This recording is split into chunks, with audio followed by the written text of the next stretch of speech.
we do for you, from our welcoming team to our direct importing to our lifetime warranty. After all, that's what a friend would do.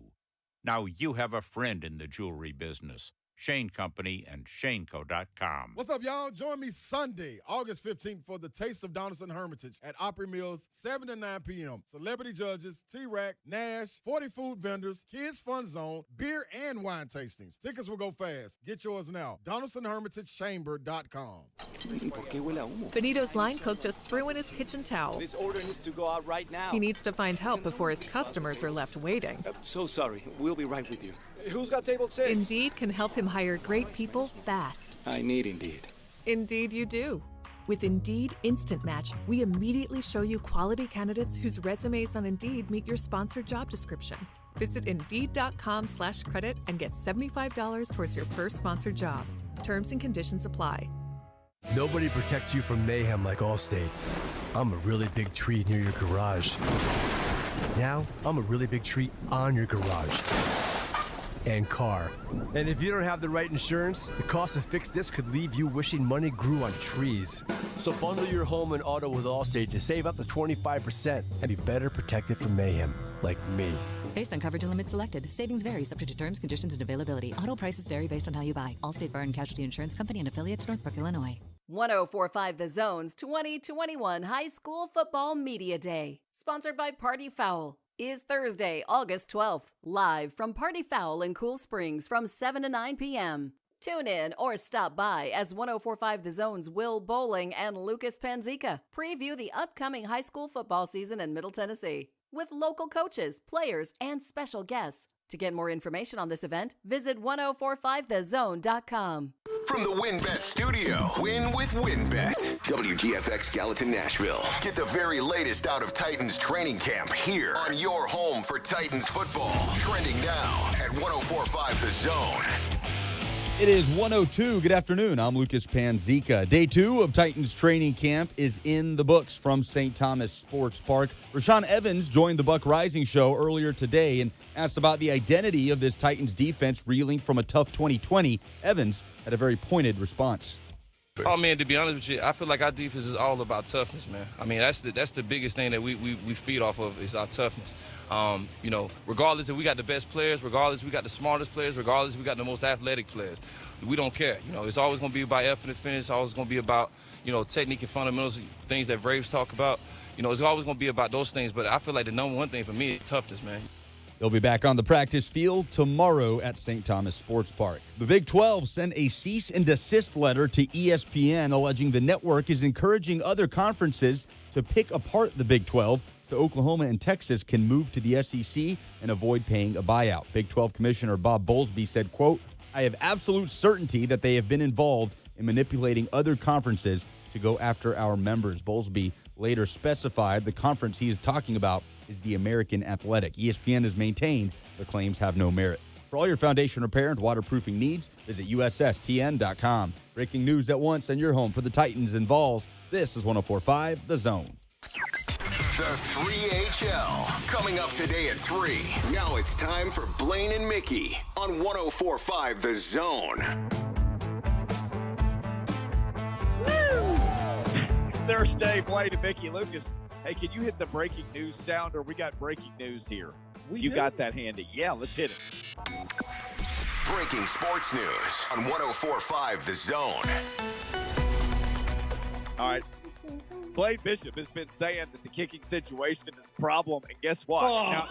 Now everybody today is saying it's a problem because those rascals went 60% in practice today. That's part one. Part two is Blaine's got on like a necklace and a collared shirt today.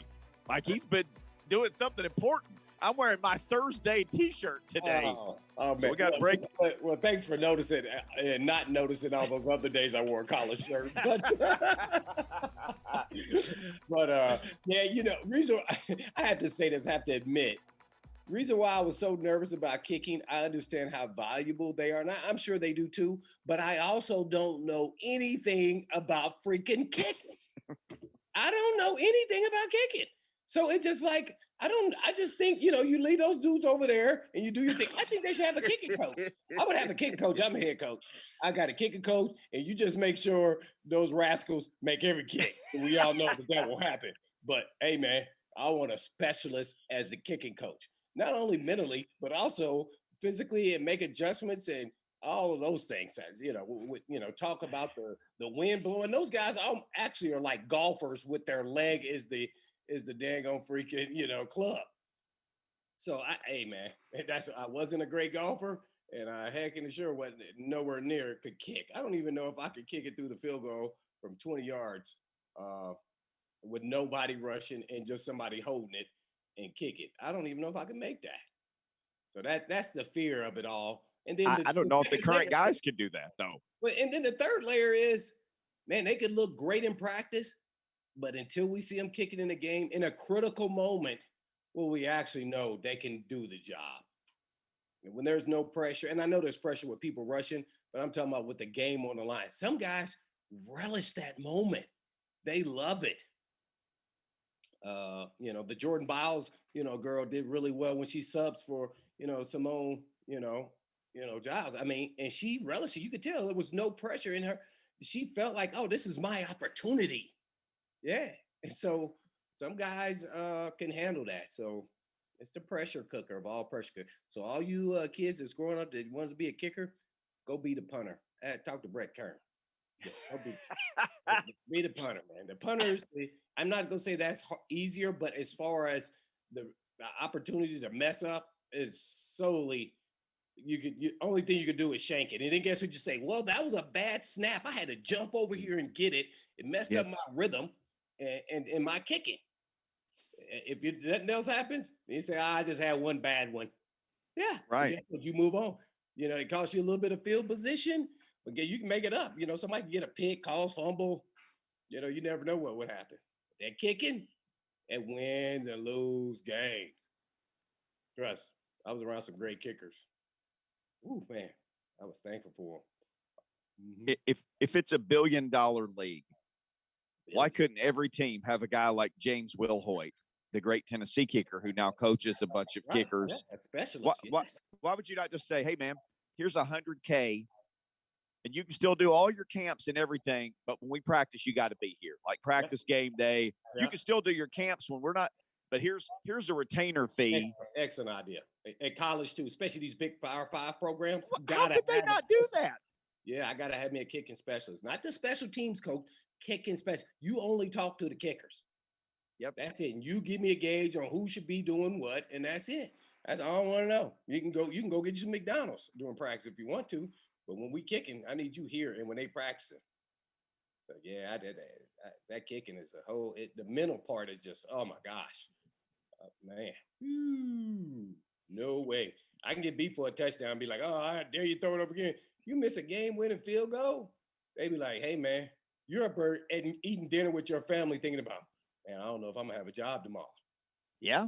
If I get beat for a touchdown, I'm not wondering if I'm gonna have a job tomorrow. If I'm a vested player, I'm just gonna be like, I got to get it next time what I do wrong, blah, blah, blah. Nope, not kicking. Well, you lost the biggest game. And then if they look back over the season, if we would have made that one kick, we would have been in the playoffs. Oh, we would have been a higher seed. We would have had home field advantage. Those are all critical. That kicking, man, it just makes me nervous. Think about this, and you brought it up yesterday. The stretch where Greg Joseph was the kicker in 2019, they didn't kick a field goal for however many games. Now think about that. Your game plan has to be altered so much. Like, we're not going to kick a field goal. We're just not going to do it. So you're just going to go for it every time. We'll punt from our own 39 or whatever we got to do.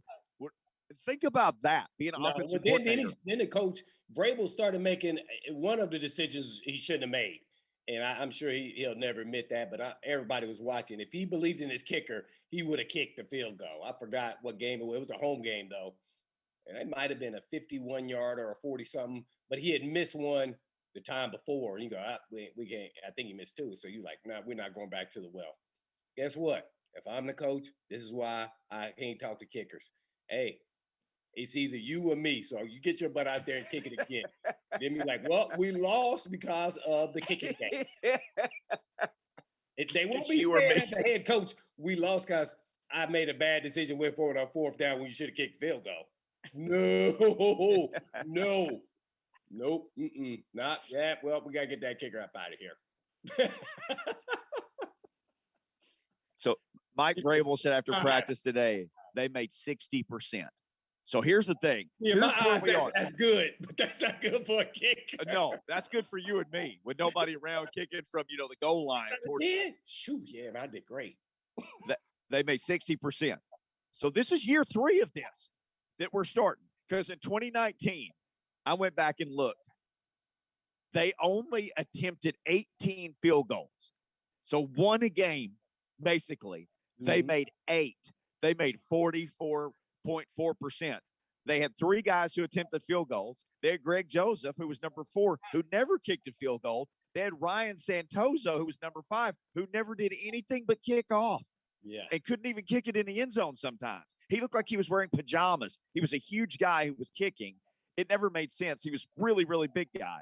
So then last year, they made 71.4. That was 31st in the league.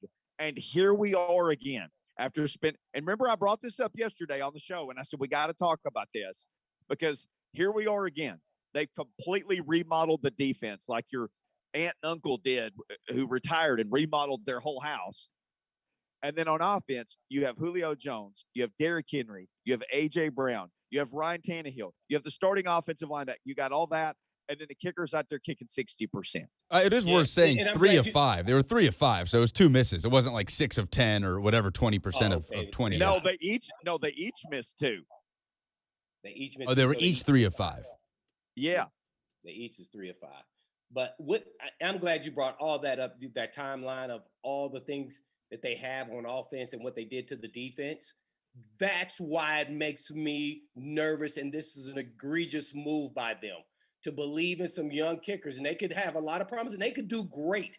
But if you are a Super Bowl contending team, you must have your kicking game solved as far as the kicker.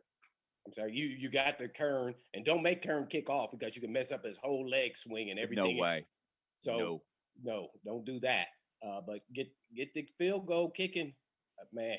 They must be really high on one of these guys. Well, no, you can just stop right there. When I say really high, that means somebody over there is giving them a whole bunch of CBD oil. And I'll be like, my life is not going to depend on – I would do Gronkowski the whole time. Again, sorry. He was inconsistent. Well, he got consistent there at the end. I'm going that route. And I don't even want him to wait till the season. I want him in there now, working out. Yep. And hey, man, we may keep you, we may let you go. I don't know. See how these guys kicking, but then also he can also give them some leadership, and some guidance on the, So yeah, man, that's you Super Bowl contending team, and you got rookie kickers. I mean, young kickers. Let's just say that they haven't kicked in the NFL game. We can call them rookies. I'm still calling them rookie because until you kick in a game, it doesn't matter. You're a rookie. Yeah. Yeah, Mickey, man. So teach your little one to be the punter. He is fascinated with punting everything. He walks around the house punting everything. I wish I could punt, man. I couldn't even kick my leg up past my chin. I couldn't do that now for all the money in the world. I couldn't kick my leg up over my waist, I don't think, right now without hurting something or needing a heating pad. I pull a hamstring and my glute would not be firing.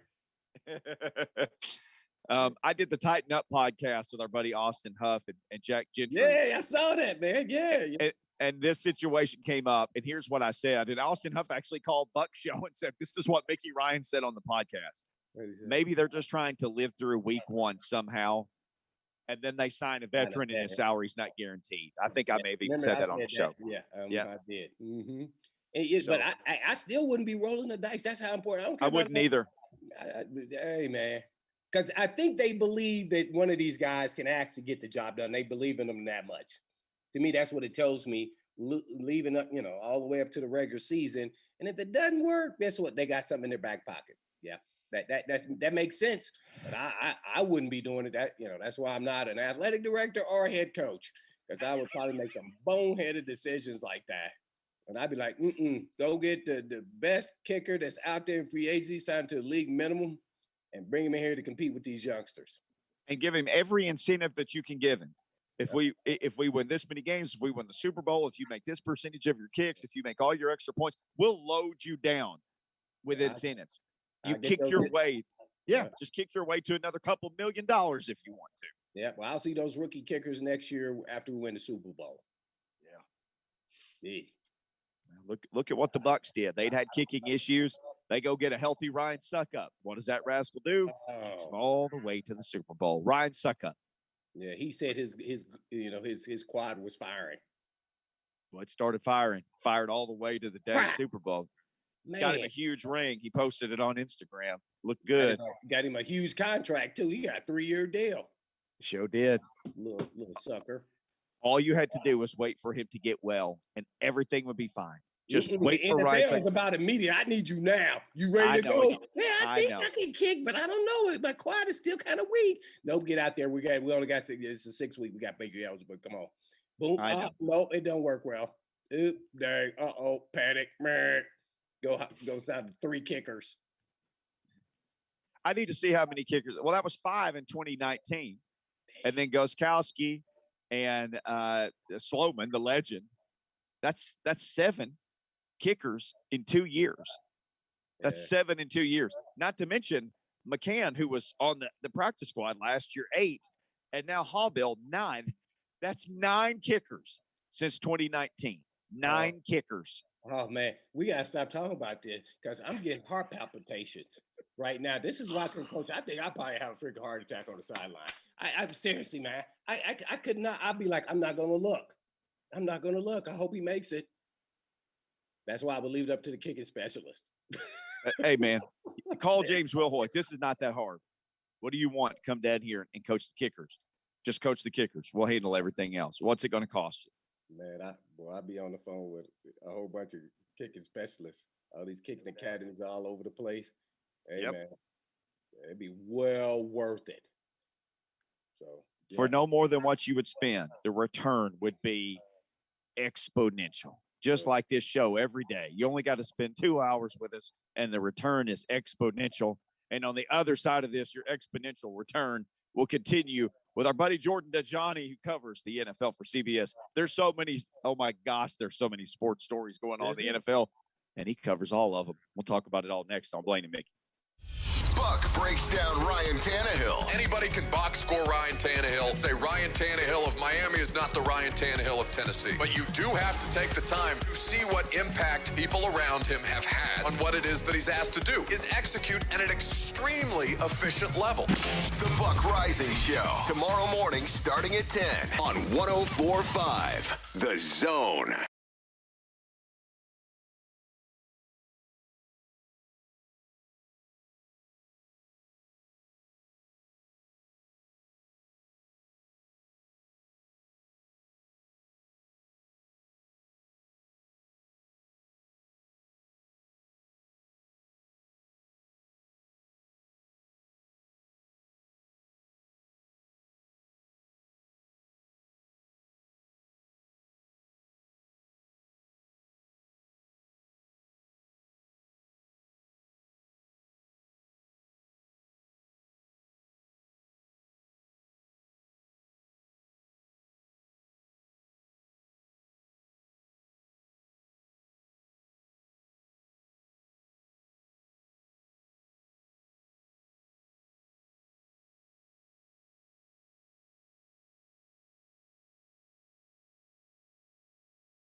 music bumping into our man, Jordan Dajani, who joins us now from CBS Sports.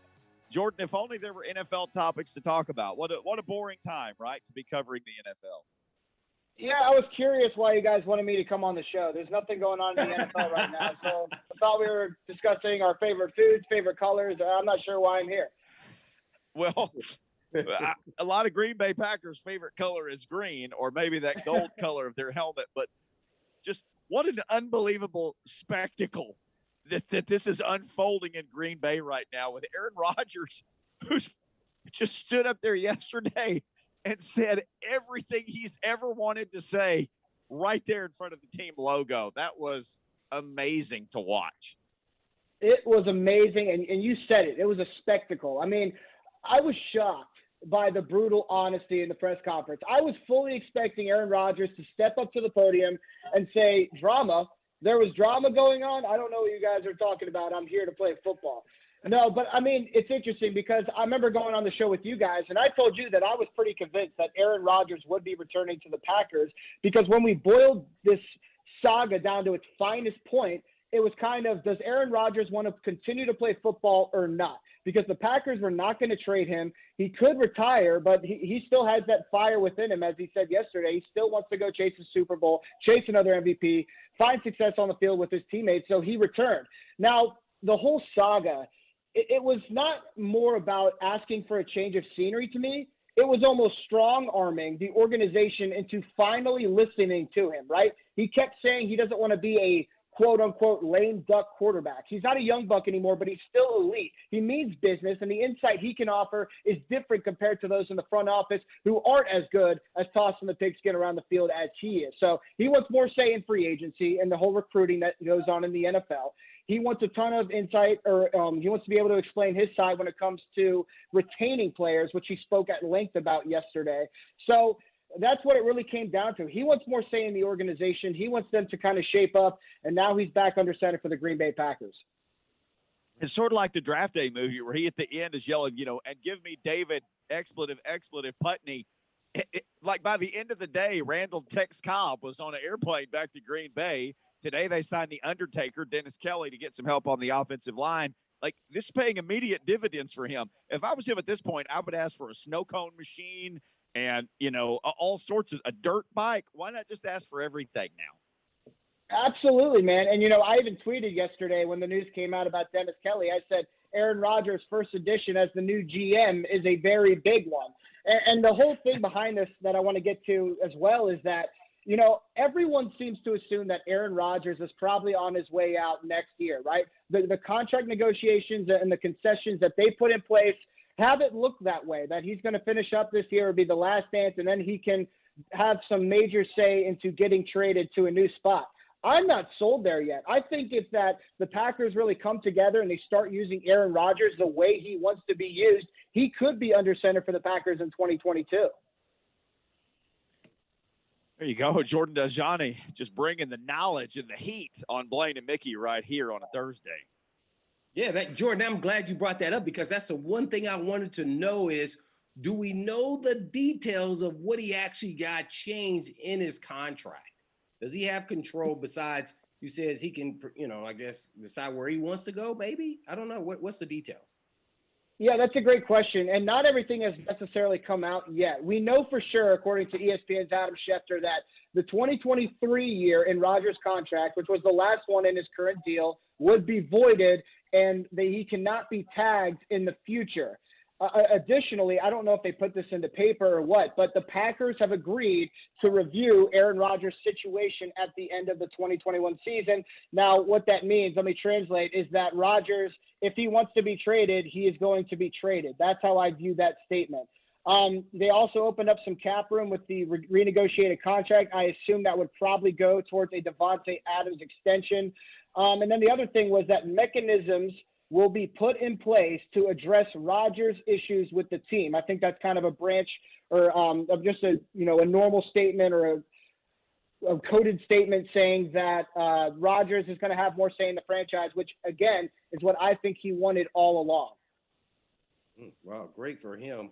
Well, let's talk about another quarterback that's probably not so great at this time, and that's Deshaun Watson with this I guess, scout team running part of practice and everything else. Maybe has to show that he's healthy if there is a trade value market. What is his actual trade value at this point in time, not knowing all the facts and where the court system is going to go here?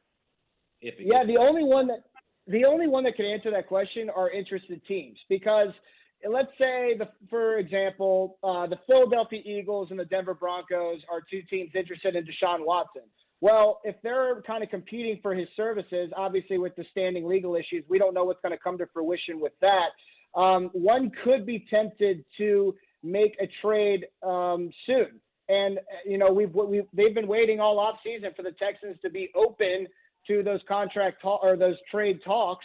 And now it's reportedly they're open to those talks. So could a team make a move immediately? Maybe. I think it's going to happen later rather than sooner.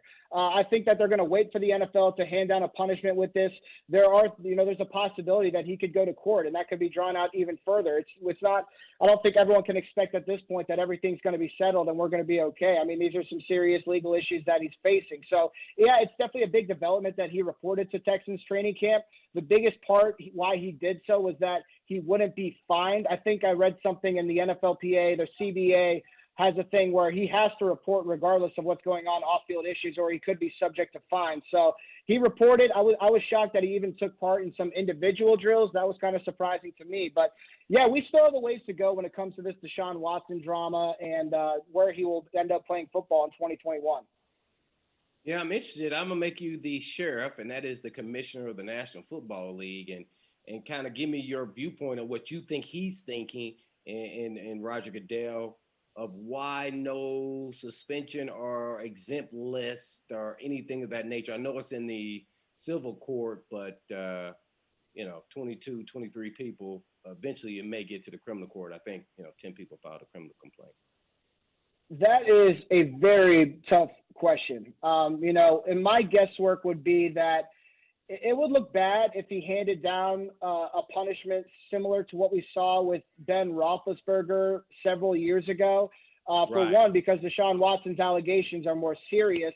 But the other part of it is that you don't want to jump the gun in terms of handing a punishment down when it comes to this serious of a situation, because you could end up looking very, very bad if things don't go Deshaun Watson's way when it comes to civil or even criminal trial, if it gets to that. So there are a lot of people bashing the NFL, saying, why in the world do we not have a punishment? Why do we not have an update on Deshaun Watson?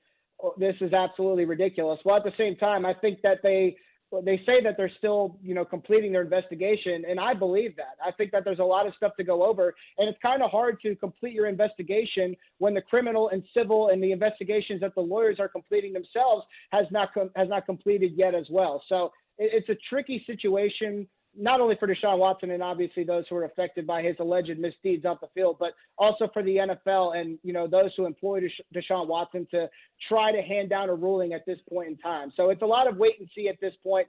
I'm certainly glad I'm not in the commissioner's chair. Yeah, no doubt about it. Except for those, cha-ching, $40 million in the bank account. Yeah, there's that. We're on with Jordan Dajani, an NFL writer for CBS Sports. And one more question for me, and this is more about cornerback Xavier Howard, who I really think is really good. What's the trade market looking like for him? And would the Titans be a team that would be interested with their rookie first rounder not actually, practicing yet?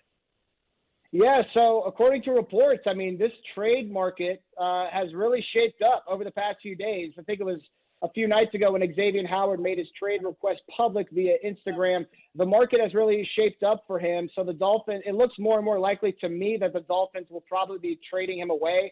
Obviously, that's subject to change. But, then it comes down to the asking price. Like you said, Xavier Howard is one of the best cornerbacks in the NFL, no doubt about it. I even think he's still a little underrated just with what he's able to do in terms of creating turnovers. So, I saw our CBS NFL insider Jonathan Jones yesterday tweeted out that if the Dolphins are serious about trading Xavier Howard and they're not overly stubborn, a first-round pick plus a high pick, he says no lower than a third, or a good young player in return other than that high pick could do it. That sounds like a lot to me, but again, Xavier Howard is, especially considering you're going to have to pay him another contract that is going to make him what probably will be the highest paid cornerback in the NFL. That's a lot to give up, obviously, but knowing how talented he is, I mean, there's going to be teams that are interested. Now, when it comes to the Tennessee Titans, I would love a move like that. If Xavier Howard found his way to Nashville, I would be pretty much all in on the Tennessee Titans. But I don't think I've heard anything. I don't think that anything's been reported when it comes to gauging the Titans' level of interest in them. I mean, they have we've talked about it on your show. I mean, the Titans secondary is definitely probably the weak point of this defense, if not this team. So adding Xavier Howard would be an incredible idea, but I don't know if the Titans necessarily want to give up a lot to acquire his services. No doubt. We're with NFL writer for CBS Sports, Jordan Dajani. Jordan, let's stay with the Titans for a minute here. It was interesting yesterday to hear Ryan Tannehill kind of go through his interview and go through his entire process on his vaccination or not vaccination experience. He was really brutally honest at times even.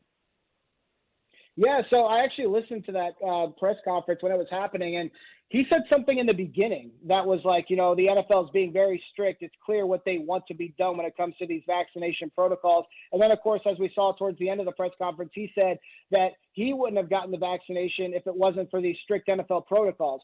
Now, there's going to be a lot of people out there that want to bash him for that decision, and people want him to be on one side of the fence saying that he didn't have to wait for the NFL protocols to go get vaccinated and, you know, all the things that go along with that. At the same time, I think that you can look at this as a beneficial sign for the NFL.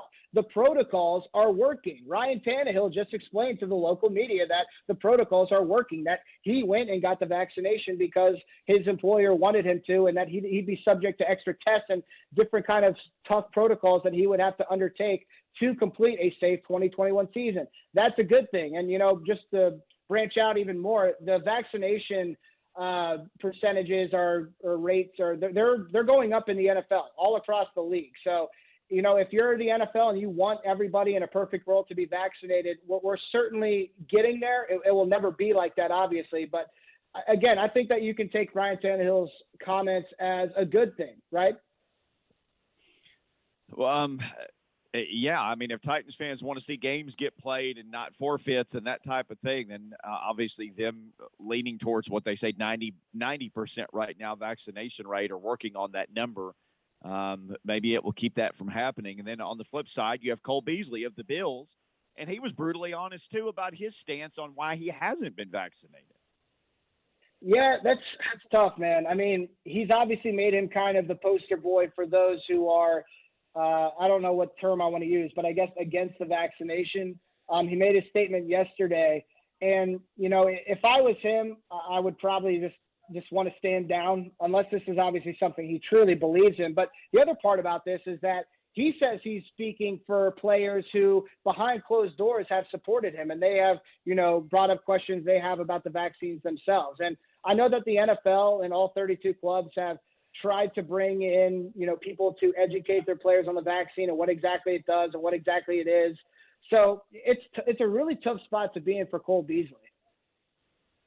Jordan Dajani, our guest, at Jordan Dajani on Twitter. Why are the Jags having this whole charade where, you know, Gardner Minshew, by the way, his whole charade about he hasn't pooped in months because he doesn't believe in number 2.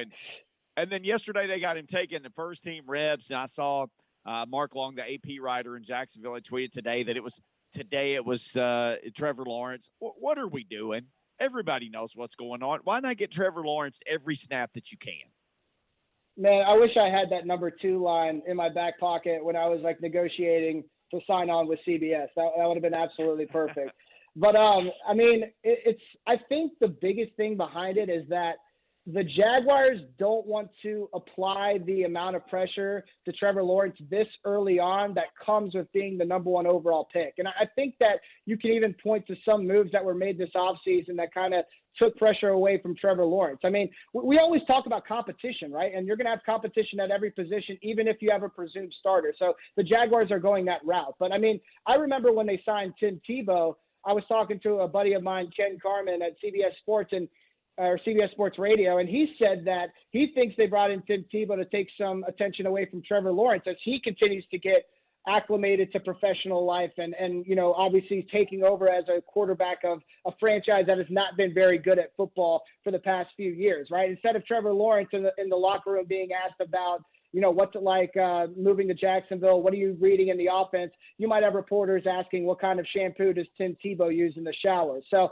I think a lot has gone with it in terms of taking a little bit of pressure off of Trevor Lawrence. And, I mean, they're going to make him earn this spot. Is he going to earn the number one quarterback spot? Obviously, everyone knows that. People who don't follow the NFL know that. But, I don't have a huge problem with what they're doing. You already described it. It is a charade. That's a fair way to put it. But, yeah, it's all about just trying to establish chemistry with your offense, with your team. And Trevor Lawrence is going to have to, in ways, earn that.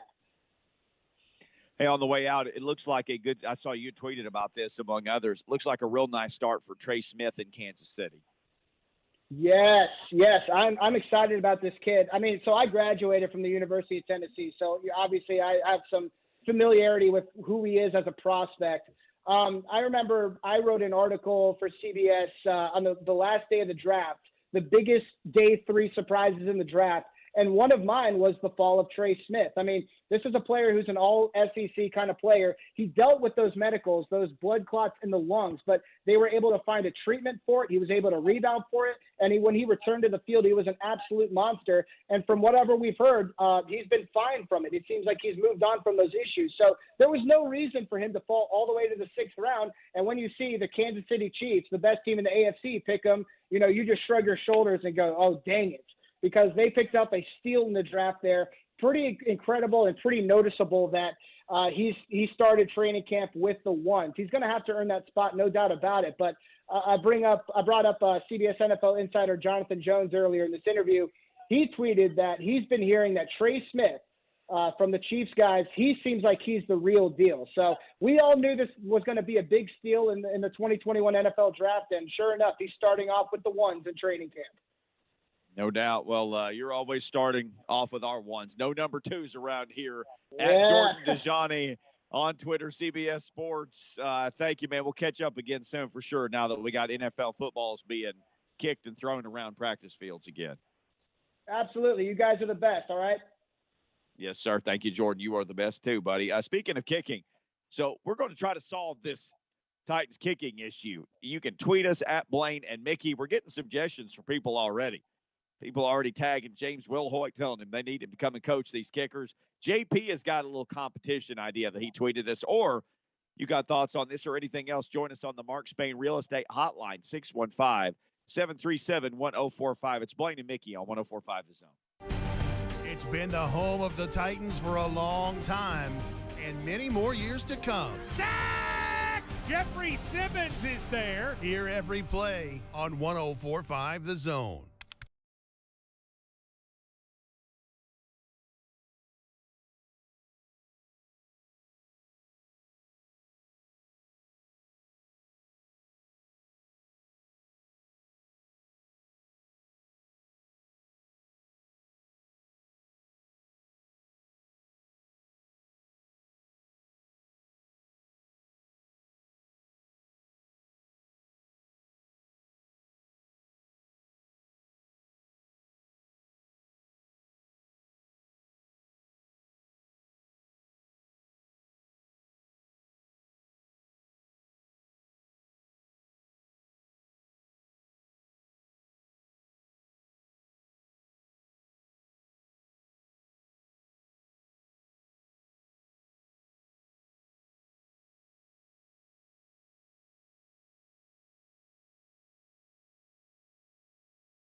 If he doesn't play football, my thing was, okay, well, then he can just go be president of the United States or whatever he wants to do. But the guy's a heck of a football player, so it's fun to see him get his chance in Kansas City. And he's got to be pinching himself like, wait a second. Okay, I'm on the best team in the AFC. Okay, this worked out fine. Good deal. Andy Reid is my head coach. I got Mahomes, who's a once-in-a-generation quarterback that I'm blocking for. Yeah, this is okay. This will work out just fine. Things have a way of working out for people like him. So we talked a lot about the kicking situation lately. We started the show today talking about the kicking situation. JP tweeted us this on @Blaine and Mickey. And again, you can join the discussion. Mark Spain, Real Estate Hotline, 615-737-1045. He said, Blaine and Mickey, they should have the kickers kick at the beginning of practice with the entire team watching. And at the end of the day, where practice doesn't end until they make 5 in a row for the pressure. Hey, I concur. I completely agree with somebody yelling in his ear, harassing him, which will never happen in a real game. But the crowd will be screaming. But I'm talking about a player literally staying right next to him or a coach and getting in his ears, really trying to distract him and make sure his concentration's on point. Yeah, I'm all in with that. Yeah, Fishbone used to do some things like that. I always thought it was cool. Here's the thing about that, too. You could even do it like this. Y'all got to make 5 kicks in a row, but it's you and then him and then you and then him and then you. We're going to rotate it daily. So each of you has to hit a kick. Then the next guy has to hit one. Then the next guy, you got to work together. You got to hit 5 in a row together before we're done with practice. Oh, snap. Not just one of you. You got to kick one, then you, then you, then you. We're going to rotate daily. So one day you kick 3, the next day the other guy kicks 2, and vice versa. We're going to flip it every day.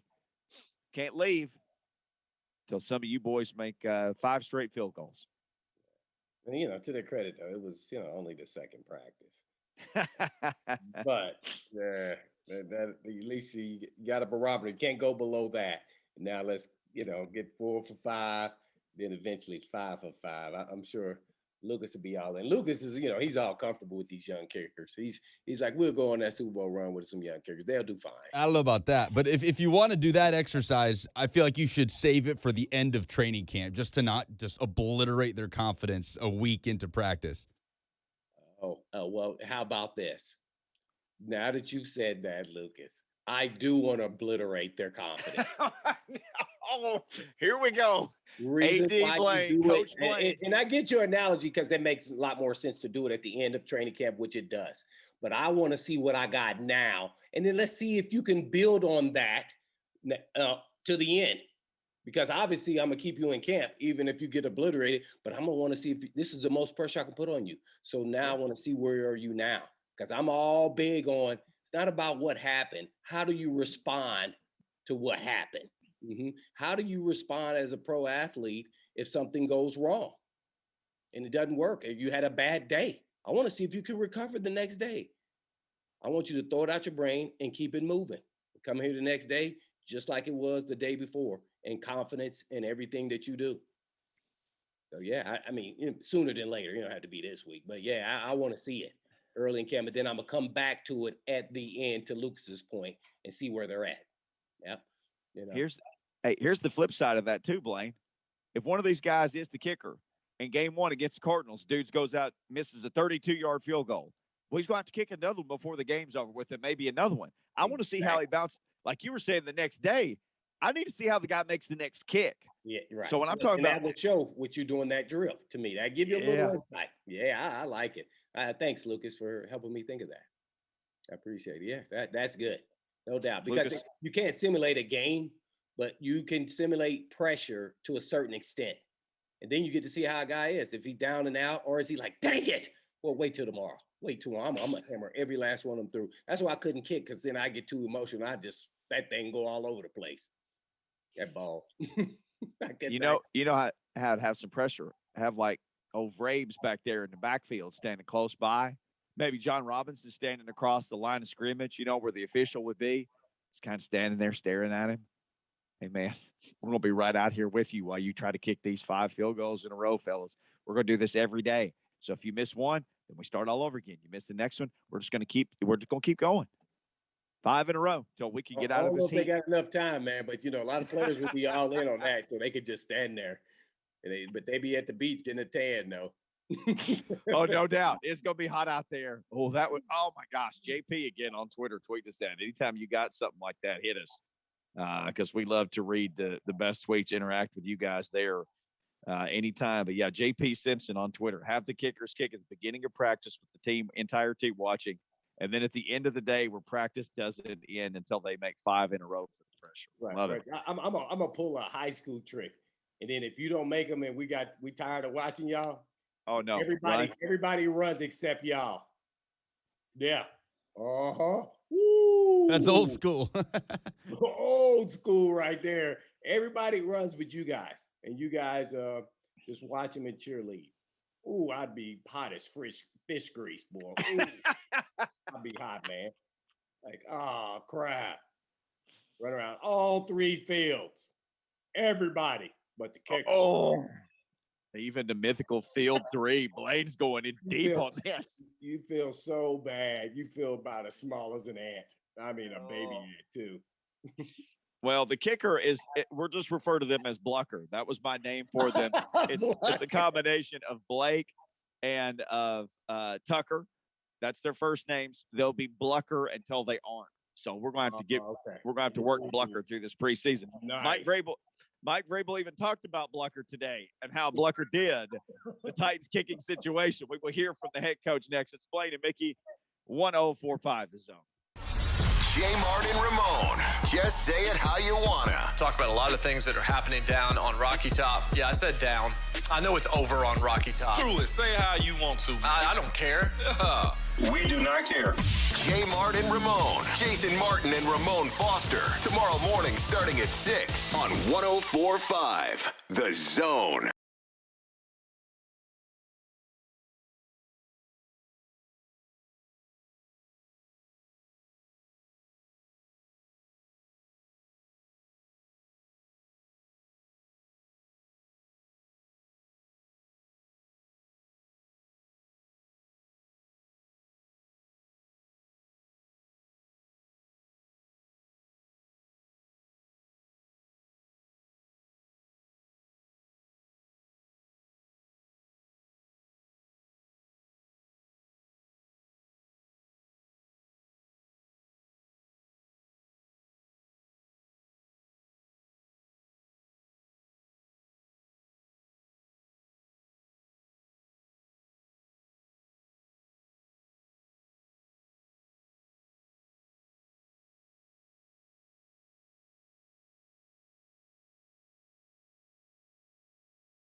already halfway through the Thursday show. Titans day 2 of practice, as you heard in Lucas Panzica's update. It was not as crisp as it was day 1. Blaine, could the heat, these hottest 2 days of the year, could they be taking an effect already? There were a couple of fumbled snaps by the starting quarterback. John Glennon reported that Deshaun Kaiser had a rough day 1. Apparently, the kicker started slowly as well. Now, one guy who apparently is not affected by heat, gravity, anything, the pull of the Earth's pull, anything, is A.J. Brown. Apparently, that dude has started out like gangbusters, but did sound like a bit of a rough day out of the gate for number 2, especially for Blucker, the combination of kickers, Blake and Tucker. I think the A to Z podcast, Titans A to Z podcast, has referred to this as hashtag Blucker Watch. We need like big voice guy to do a Blucker Watch. They were 6 of 10 today for makeable field goals. Could it be, Blaine? And I'll let you address all this. I'm just asking like 7 questions as we start here.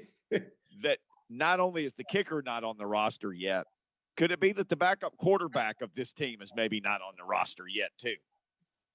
Well, I'm definitely not going to go too far with the quarterback stuff. No way, no how. That's why you're the backup. You're going to have some ups and downs. As much as I love the MAC conference that I played in, at Woodside, I'm assuming Kaiser's going to win that battle. He's got the talent, but you got to put it all together. There's a reason why he's backup, but I think the upside, is there for him. So I think he'll eventually win out. But the kicking game will make me real nervous because I haven't seen any one of these guys in a live game under pressure in the regular season. But you got to take baby steps, and that is starting with practice. And you got to practice good habits at practice, and that means not missing a field goal in practice. So, yeah, I'd be nervous. And, I've been nervous the whole time just because I don't know very much about kicking. Besides, you can get in their head and they're mentally fragile to a certain extent. If things go wrong and they're trying to correct themselves. That's why I was jokingly but seriously talking about having a kicking coach, kicking specialist, because they can kind of help you fight through sometimes what your body is doing. And you don't really realize it till maybe the next day or when you're watching film of yourself, which is too late. Too late in the game. So, yeah, it's going to be interesting. That'll be a battle we'll be watching. I'm sure they got a punch list for veterans. But it's just interesting. We're going on year 3 now, kicking game. And just, man, that would give me a freaking heart attack. I'm sorry. I have heart palpitations now just thinking about I don't know who my kicker is. Ooh, I'd be nervous. I wouldn't be nervous about, the quarterback had a bad day. The receivers did great on one-on-one, but when they got the team, the DBs was shutting them down. Yeah, well, guess what? I want practice to go through ebbs and flows, not only every other day, but also throughout the practice, because that's why they're in the NFL. Ultimate competitors. You're going to win some, you're going to lose some. But it's, hey, it's what you do after you lose one. Hey, let's go again. Let's go till you figure it out. And then if you want to be elite, go against the elite and see how you stack up. And guess what? The elite will start respecting you if you do pretty good. They go, that youngster's pretty good. He's going to be all right. He's going to help us, whether you're on offense or defense. So offensive lineman, D tackle to DB and corner. Yep. Mike Vrabel talked about Blucker, the kicker, the 2-headed kicker monster, after practice. This is what the head coach said about hashtag Blucker Watch on day 2. Well, I think that they had plenty of company. I think that they had plenty of company throughout the team. So I think that was we're going to have to come back and be much more consistent. But yeah, we have to make them. That's how you're evaluated, is whether you make them or not. And like you said, we were 60% as a group today. So Teron Davenport of ESPN, he charted this. He charted the kicks today for Blucker. Here we go. 37 yards. Hobbill, no. McCann, yes. I feel like we're taking roll for like a vote in the Senate or something. 32. They go up to 32. Hobbill and McCann both make the kick. Okay, let's go back to 40. Hobbill, yes. McCann, no. Okay, 3 more yards. Move it back. Like you said, move it back. Hobbill, yes. McCann, yes. Both good from 43. You know what? Old Goskowski kicked some long ones to win games last year. Let's move this rascal, not 50, 49. Hawbill, no. McCann, no. Oh, and then they're supposed to be McCann's specialty deep kicks? Apparently not today. It was. Thanks to TD for laying that out. Literally down to the yardage. Appreciate you, TD. So that was a no from 49 for both. Yeah, that would be a little nerve-wracking. But you see how Vrabel slid it in there that he said they weren't by themselves. So that means he's talking about up and down the whole roster. Offense, defense, whatever you want, quarterback, whoever, running back, all of it. So maybe the second day of the heat got to him a little bit, but that's where you have to show the mental fortitude and the mental toughness to play this game and think of it like it's going to be an edge for you, at least early in the season. Because when you come down to this heat, whether you're coming from the West Coast out there in a nice little breeze and everything else, or you're coming from, wherever else that may be nowhere near as humid as here and as hot. So you got to look at it that way. And you got to find a way to fight through it and make it a fun deal. Because guess what? Here's another way I used to psych out my mind and trick my mind. And this was just to go through practice when it was on fire. When you feel the heat and you stretching on that ground and you stretching and you trying to find air, it starts playing mental games like, dang, man, I can barely breathe out here, man. It's hot as you know what out here. Guess what? But guess what? It wouldn't be hot if I was at the beach tanning and I saw all those nice little ladies walking by with those bikinis on. Guess what? I wouldn't be talking about the heat, would I? Nope. I'd be talking about, ooh, look at those hot chicks right there. Yeah. Yeah. So guess what I did? I started looking at that water and they say like you stranded on an island. I start seeing things. Man, I'd be like, hey, man, I'm at the beach, man. Let's go have some fun. Where the beach ball at? Let's go play some volleyball. I'm about to go play some volleyball. Oh, my bad. It's a football. Let's go have some fun. You got to start doing stuff. You know where you're going to make it? You start thinking of oh, my God, this is so hot. This is horrible. Good Lord. I mean, just all the negative things you're putting in your brain, you just start believing it. And then it makes it tougher. It just makes it harder. No, I'm at the beach. Bro, they laugh at me. I go out there with some energy. Third day, fifth day of heat, 95. Hey, man, what's up, man? We at the beach. What's wrong with this dude? Yeah, man, we at the beach. You better go out here and have some fun, man. I'll go get the Mai Tais after practice. I bet you might have gotten called the son of a beach by somebody after that. Hey, like, dude, does this dude turn off? Yeah, I do. When I go lay down, I'd be like, "Ooh, I'm exhausted. Oh my boy, can I get some of this shade?" Or another thing I used to do is go stand next to those gentle giants. Oh, they do a good job blocking off the sun.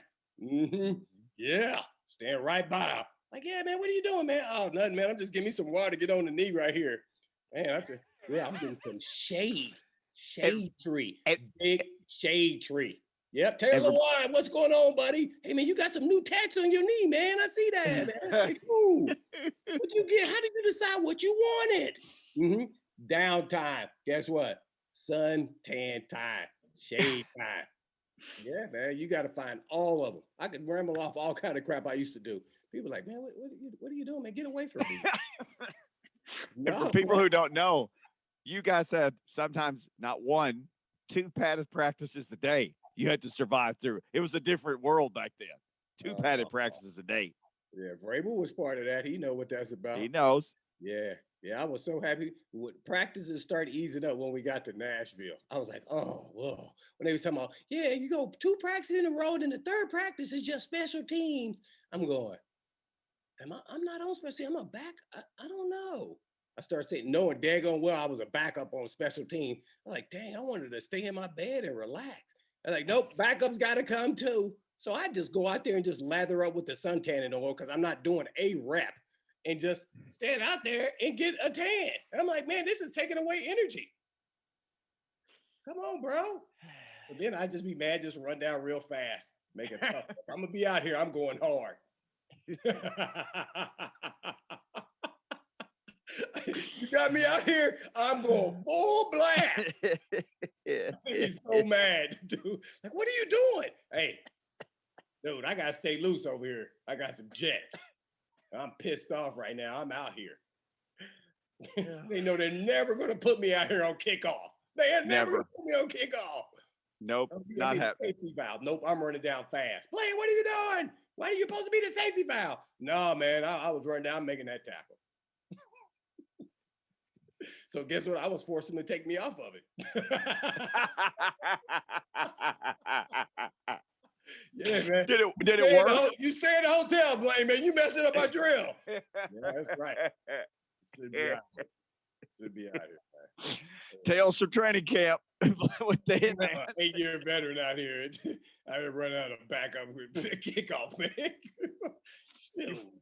You might have to screw up the drills to get out of it, though. People are taking notes right now, like, whatever I don't like at work, I'm gonna screw it up, so they'll find somebody else. Got me running down here, man. I'm about to blow this thing up. Hey, slow down! No, man. I gotta get loose. Y'all got me out here. Hey, if anything, I hope they listening about get them shade trees, all them big gentle giants out there, boy. Woo! I'm serious on that note, man. Oh, let's we got to get some shade from Allan Bell next. Let me catch my breath. Allan Bell from SportsLine joins us next on Blaine and Mickey. Oh man. Music City's home for the Titans. Touchdown, Titans! A.J. Brown! The flagship home of Titans radio stays on 104.5 The Zone.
He'll make you some money at Allan Bell 247. He joins us right now. AB, first of all, you can't be tweeting me fast food stuff in the middle of the night and get me in on these discussions because then I get hungry at midnight and I want a hamburger. But long ago, this is a true story. Allan Bell joins us.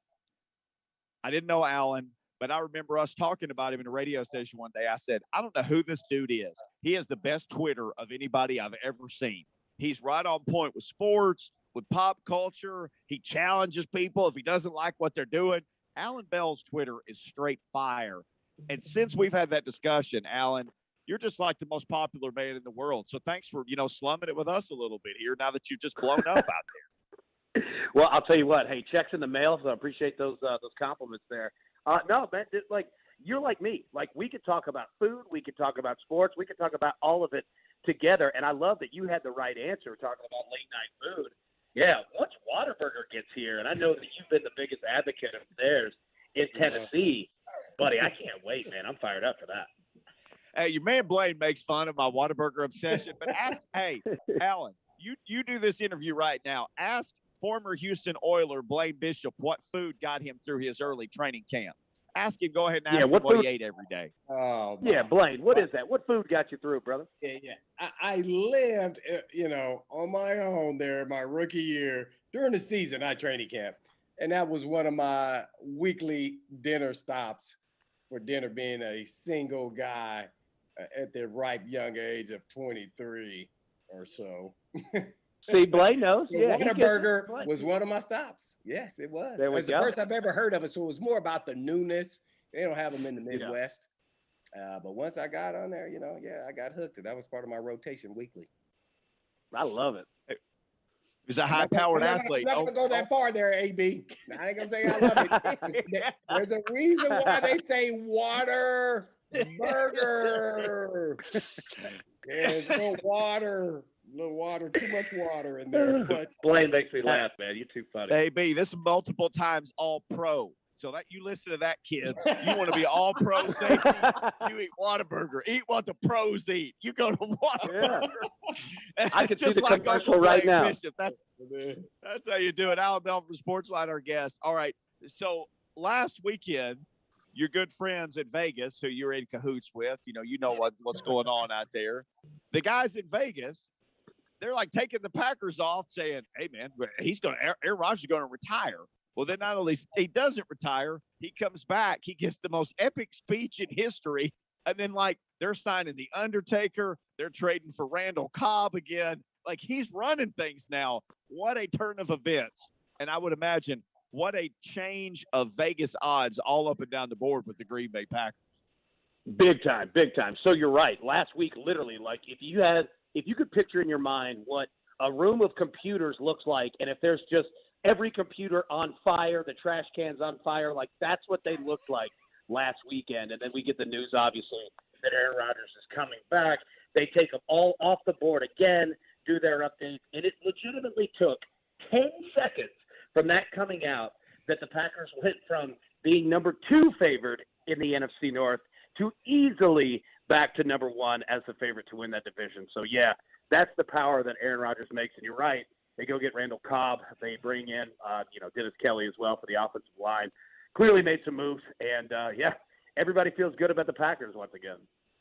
Yeah, Donald Driver's phone probably ringing right now, too. Allan Bell joins us from SportsLine. Yeah, Jordy Nelson as well. I'm sure as well. Yeah. Allan, I know, Mickey's, avid, gambler. Unlike myself, I'm a novice. So kind of explain, first of all, take me through subscribing to, your, website, CBS SportsLine, and then all the different things I could actually do in there that you could explain to all us, beginners, let's say.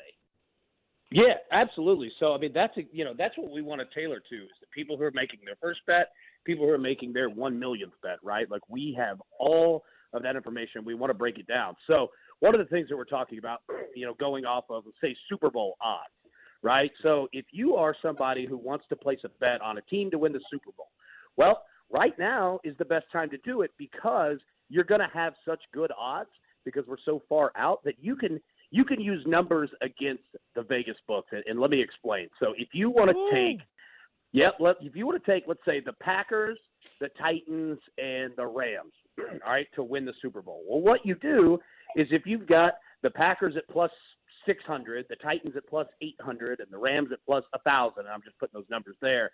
Well, place the same wager on all three of those, because no matter if all you need is one of those to hit, and you're making a profit. You see what I'm saying? So now is the time to where you can use Vegas's numbers against them. So that's the kind of information we want to put out there, saying, look, there's all kinds of ways to bet. Let us show you exactly how to go about doing it, like tonight in the NBA draft. So you're going to have, teams and players that are favorited to go, 1, 2, 3, et cetera.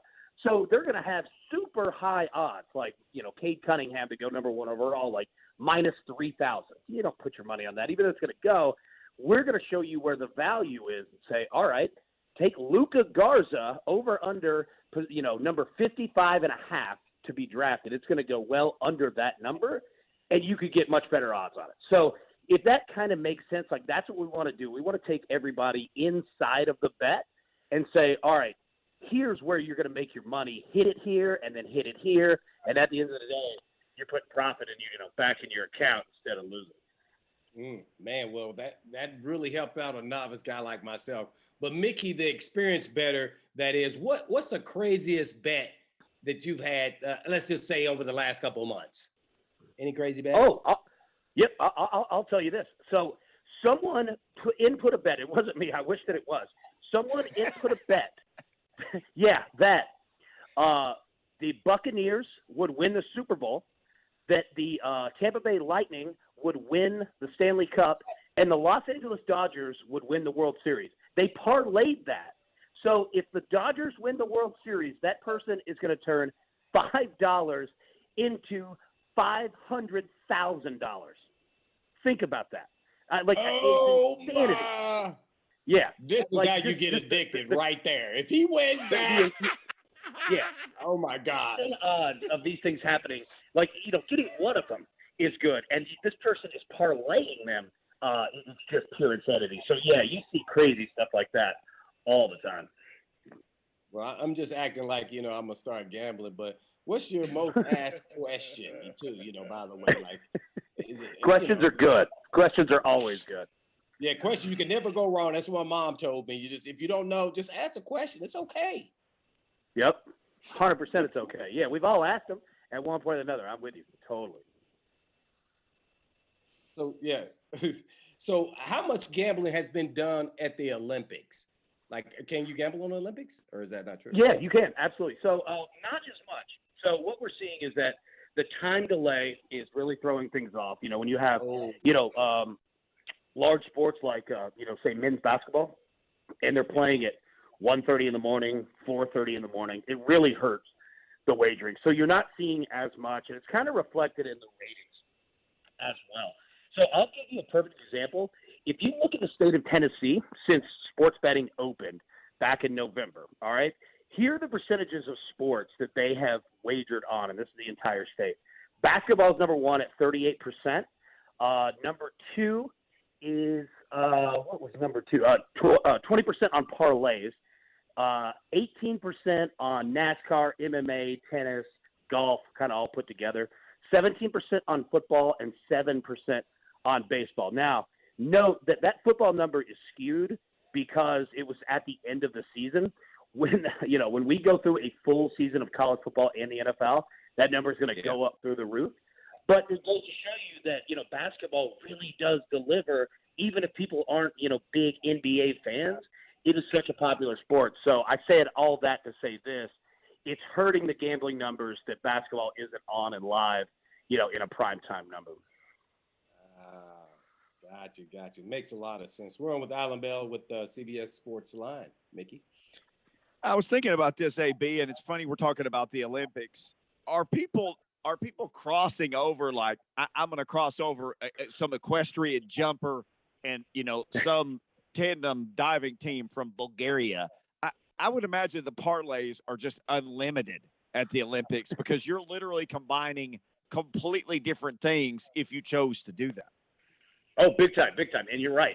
See, that is the biggest part is that, for the broadcast for NBC and Peacock, if they can get you on there watching, like on average, people are going to watch at least 30, 35 minutes of it if you literally just go to the channel. So they've got to get people on there and start watching it. And exactly, like you said, the books are reflecting that in terms of parlay and individual bets. But people are looking at it saying, okay, we got swimming. Ooh, all right, ping pong's here in 10 minutes. Ooh, we've got, rifle archery here in 27. It's almost like going to summer camp, and you have all of these items that are listed out. So, yeah, I mean, you're exactly right. Like, there's all kinds of just crazy stuff coming in, and not only on the sport, but then on the individual athletes as well, to where you're putting in, like, all right, I'm going to take Iran in basketball today. I've got the Russian IOC, and some sort of swimming medley. Like, it's phenomenal. It's fantastic. Yeah, I would imagine if you are just truly somebody who this is your way of life and you're always trying to find that angle, the Olympics would have to offer sharps some unbelievable opportunities to make money. Big time. Allan Bell's big time. Let's go to some of the sharps on these Titans individual player over and unders. I saw Bet Online had put out a whole list of them. So the Derrick Henry thing is, like, the last couple of years, his over for touchdowns has hit, his over for yardage has hit. This year, I saw 1550.5 yards for him and 14.5 touchdowns. To me, that just seems like easy money, but I guess it's supposed to seem easy, right? Because that's why they have all those big buildings in Vegas.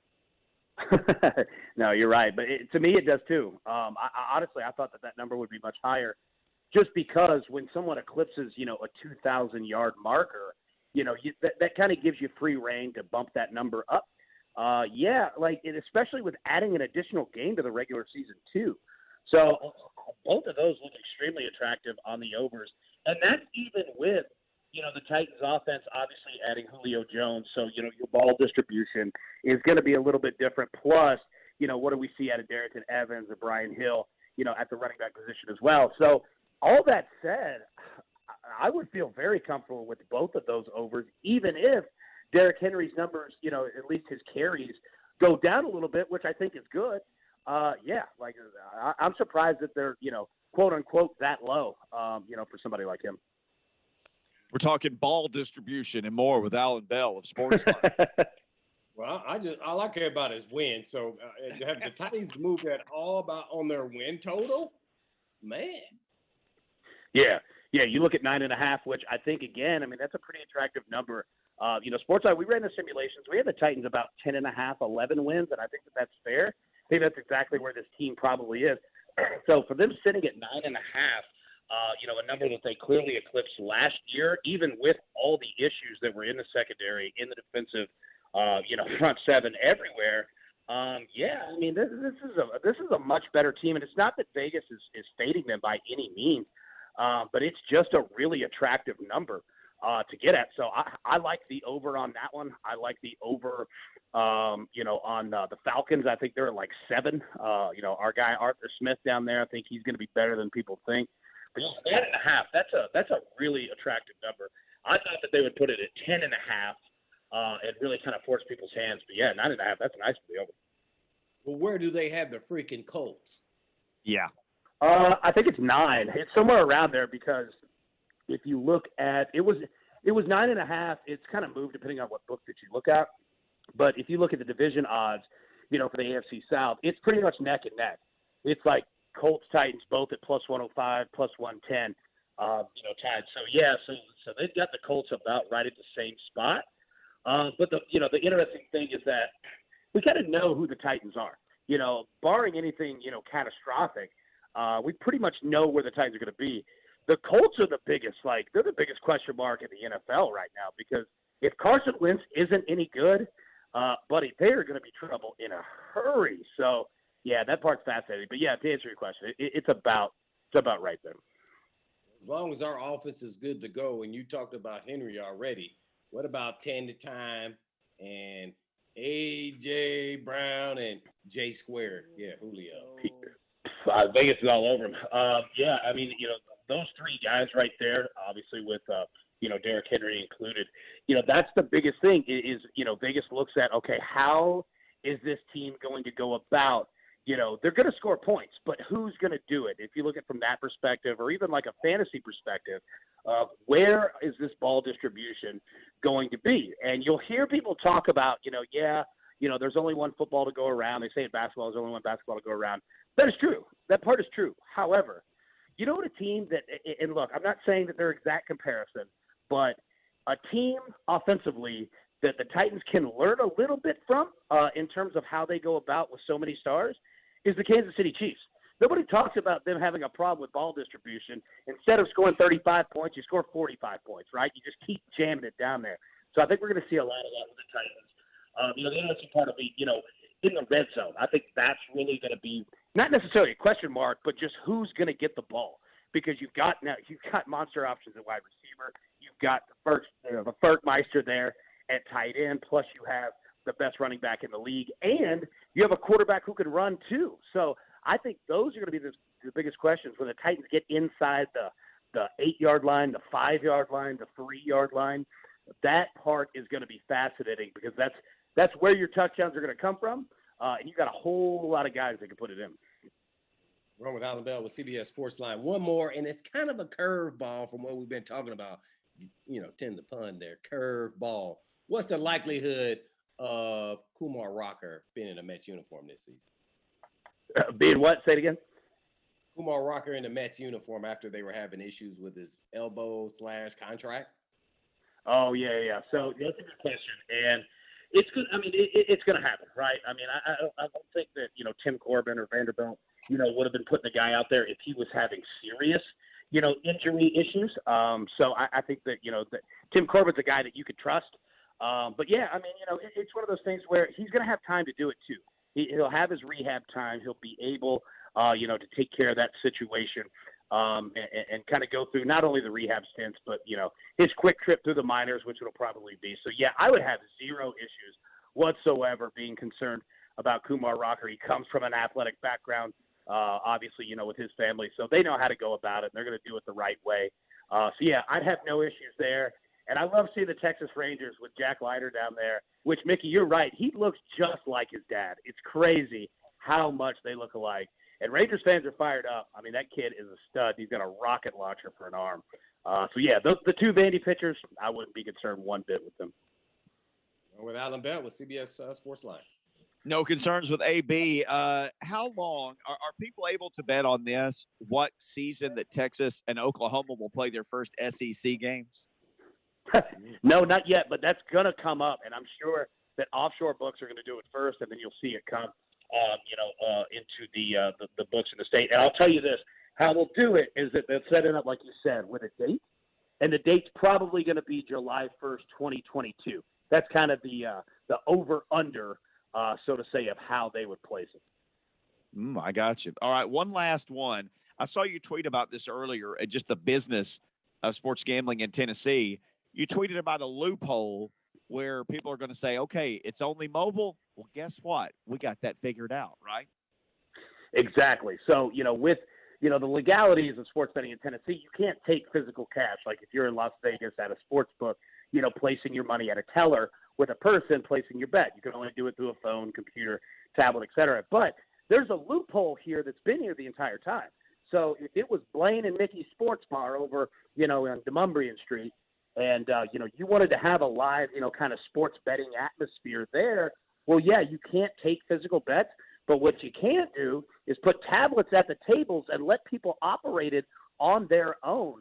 So, we haven't seen any restaurants or sports books take advantage of that. And now the news comes out today that DraftKings is launching sportsbook style, bars and restaurants across the country, and Detroit and Nashville are going to be the first two cities to get them. So it's a brilliant idea in a market that is just massively, taking in the sports betting. It's going to be a huge, huge win for them. And any bars or restaurants that are listening right now, you can take advantage of this today. But it's a brilliant idea, and DraftKings is going to rake up with it. I like the sales pitch. You can take advantage of this today with Allan Bell, SportsLine. Oh, man. Hey, AB, great stuff. Always great to catch up with you, and we'll talk to you again soon, buddy. Absolutely. I miss y'all, man. Y'all be good. Thanks so much for having me. Appreciate it. No doubt. at Allan Bell 247. Seriously, follow him. There's everything on his Twitter. His Twitter is just a buffet of interesting stuff. You got to follow him. All right, we gave you a couple of those Titans player props. Where's Julio? Where's Tannehill? There's numbers out for those guys, too. We'll talk a little over and under. Blaine, I'll ask you. You give me over-unders. We'll play a little game next. Blaine and Mickey, 104.5 The Zone. The 3HL, by any means necessary. By any means necessary. Defense, scoring, taking people out, whatever it is, it's on. You got to win, and it's going down. The 3HL with Brent Doherty, Don Davenport, and Ron Slay. This afternoon starting at 3, 104.5 The Zone.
You can see us in all of our gloriousness if you choose to do that. If you missed the show, I had a real nice Twitter conversation with a fella, and he said he started listening to us on Titans pre and post game, which, by the way, congratulations to the Zone and Titans Radio. The Titans are going to just stay here for years and years and years. And Rhett Bryan is great at what he does, and it all starts and it flows through him.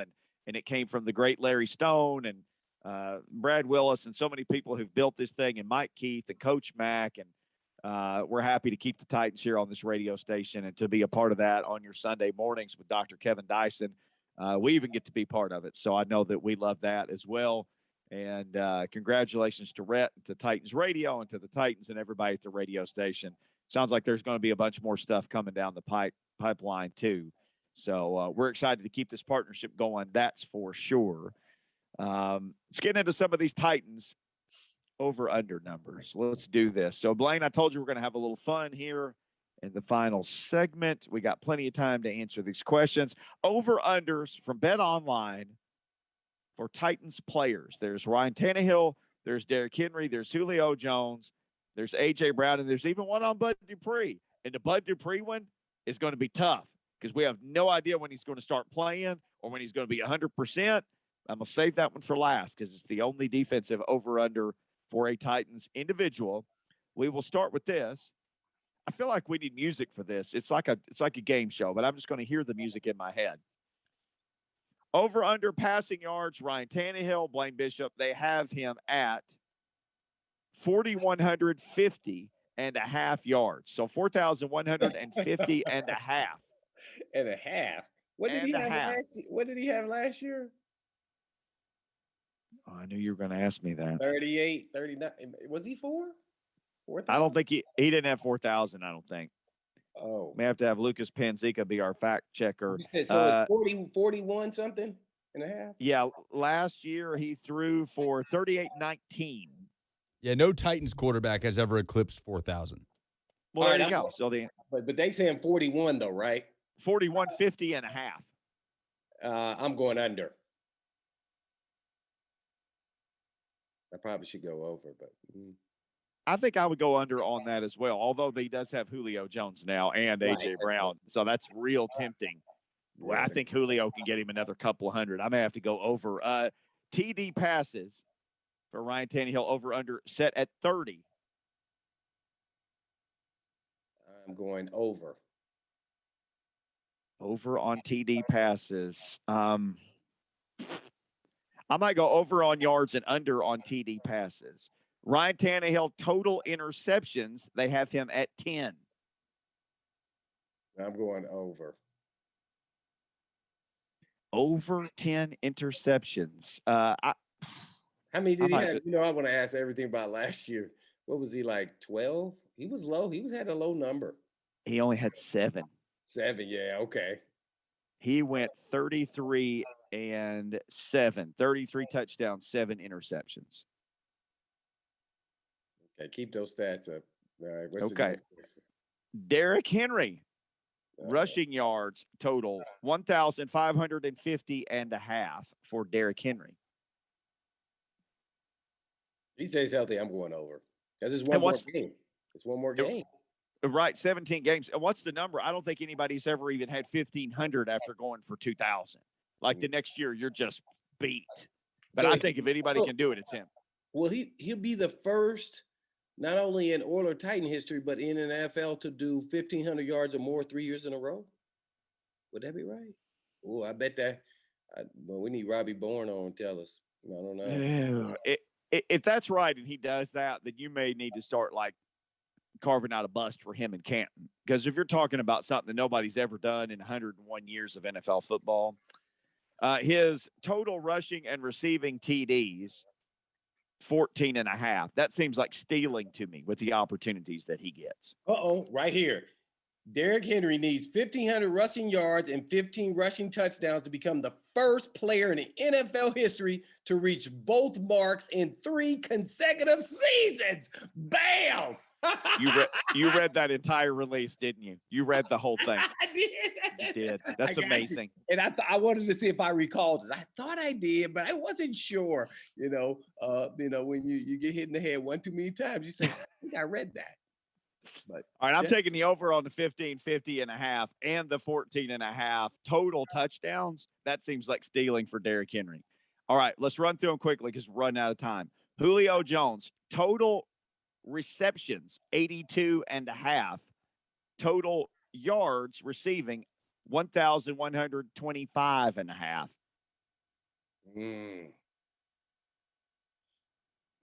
I'm going less on the catches, and I'm going to go slightly higher on at 1,200. He's got to get 1,200 yards. I'm going to go more yards than receptions. 6 touchdowns for Julio. I'm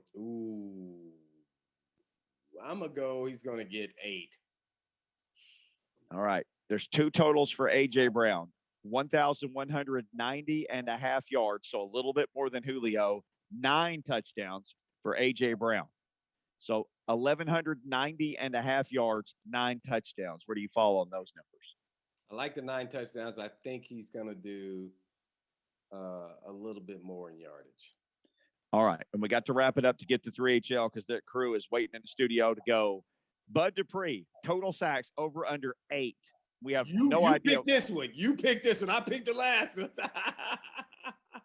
How about this? Push. Maybe he gets to 8. How about that?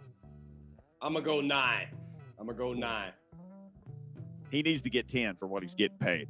Oh, no doubt. But I'm going 9. All right. We got to go. Start, then he's going to have a couple games where he has a couple. All right. I'm going over. You talked me into it. We can't go over our time, though, so we got to go. 3HL coming up next.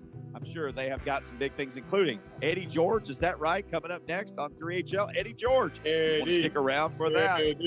Eddie. Happy Thursday, Eddie. Please.